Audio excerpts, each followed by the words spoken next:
What's up, Merced FFA? It's Sanchez, and welcome back to Be the Future podcast. First, I would like to thank everyone who participated in our National FFA Week activities last week. They were a lot of fun, and everyone had a blast, so thank you guys again. This week on Be the Future podcast, we have a very special guest who goes by the name of Christian Ortez. A little bit about Christian: he is a former Merced FFA member and chapter officer. I believe he was treasurer.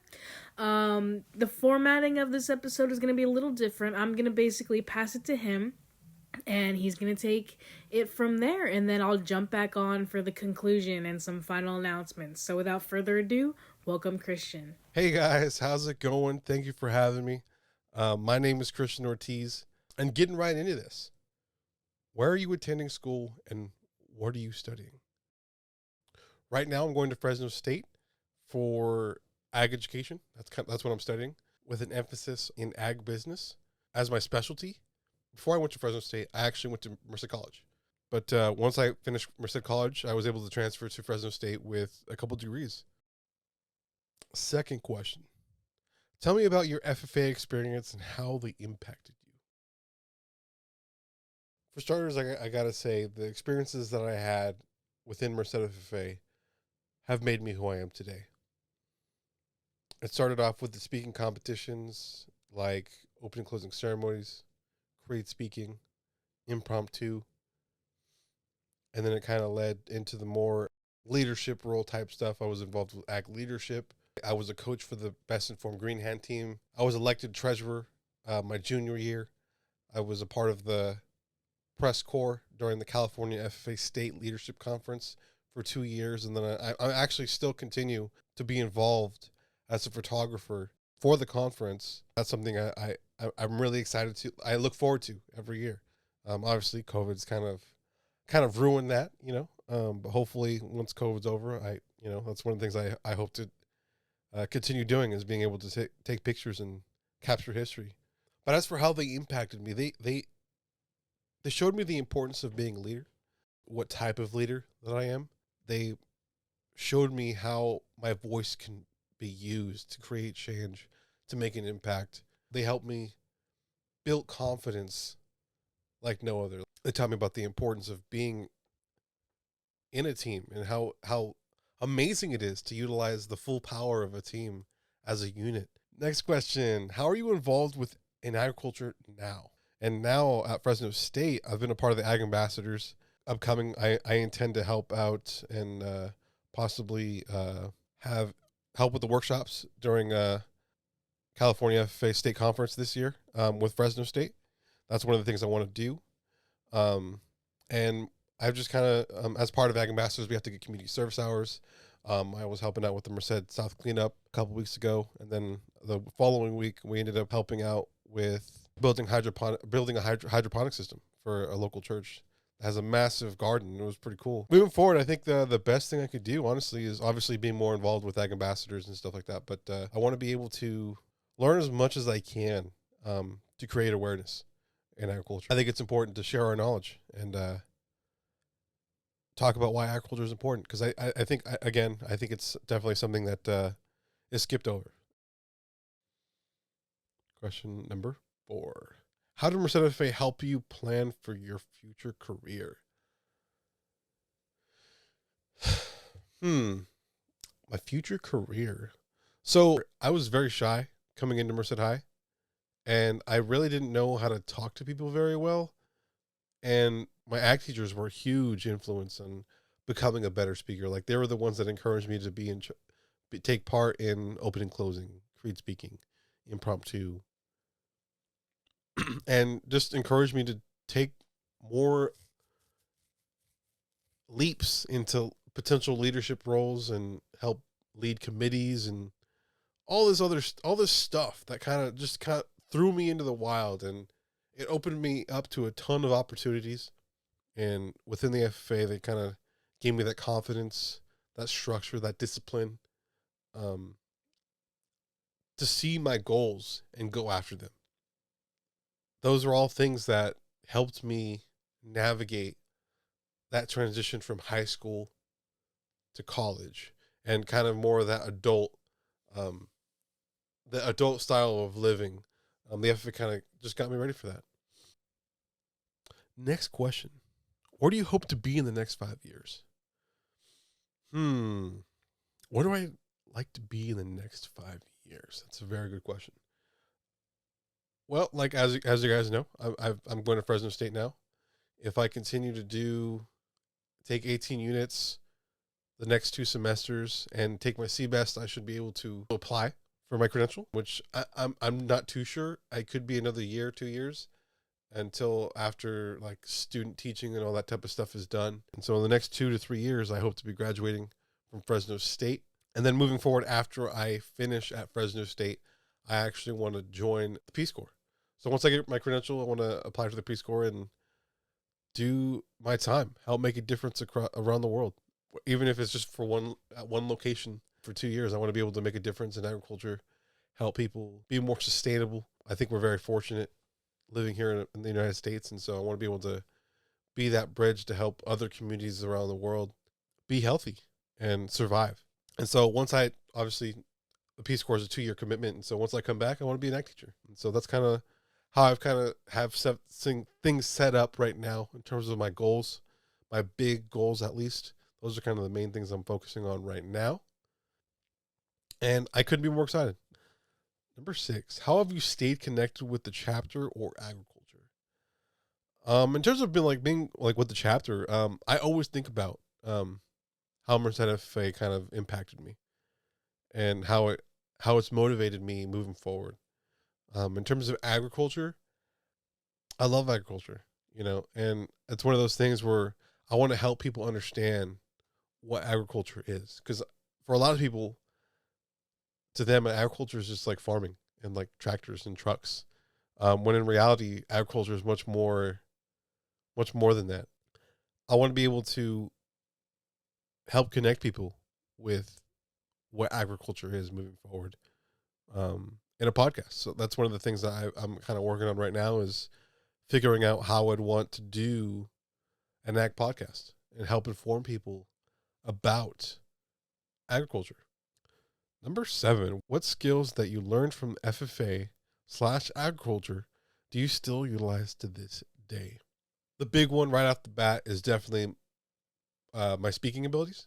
Now, by no means am I like a professional speaker or anything like that, but like compared to where I came from, like as a freshman to where I'm at now, amazes me every time I kind of think about it. It's just like, wow, like I can't believe I came from that and I'm at where I'm at now, to where the point where like I literally listen to speakers on YouTube and I just kind of listen. Not only does it motivate me, but it kind of helps me learn about ways to how I can kind of become a better speaker myself. And in turn, like how I can help other people become better speakers.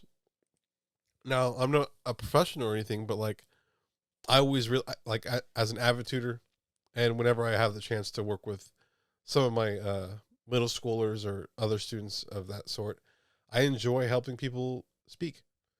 I think it's a very valuable skill, and it's a skill that I continue to utilize to this day. My time management, raising my animals, my goats, definitely have kind of taught me how to manage my time responsibly.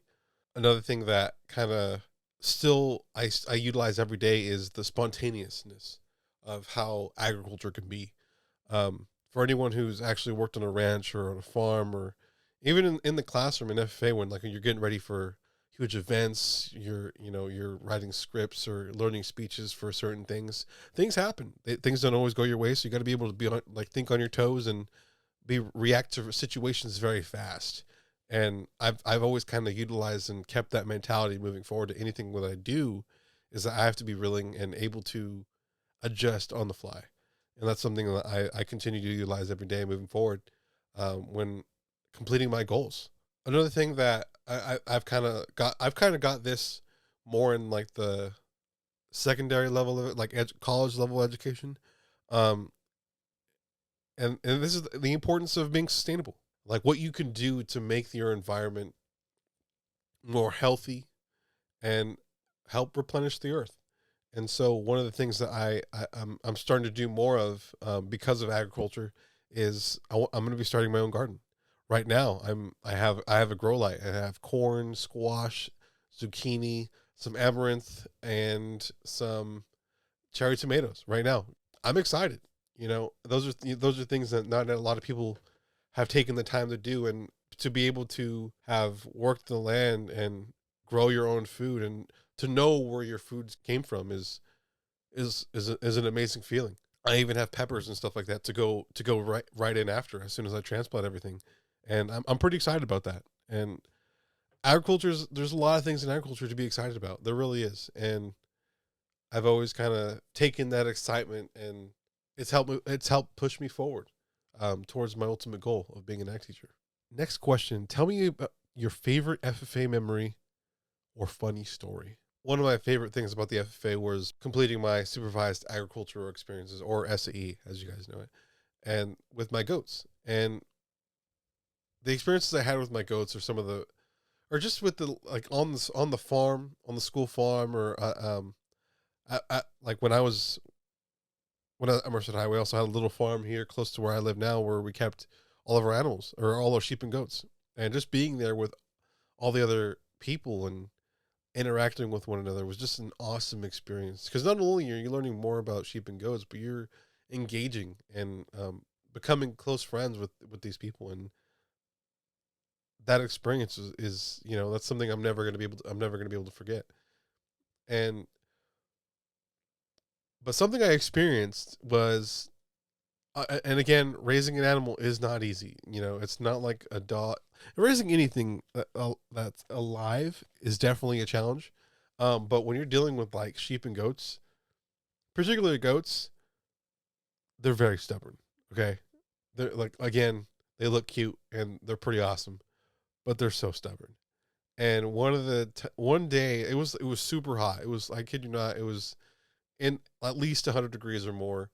We were doing certain things, and I was going on a walk. Because again, this was also during the time we were kind of getting our animals, like, halter broken. That way, I could walk them more. And then I started working with the chain to get them ready for fair.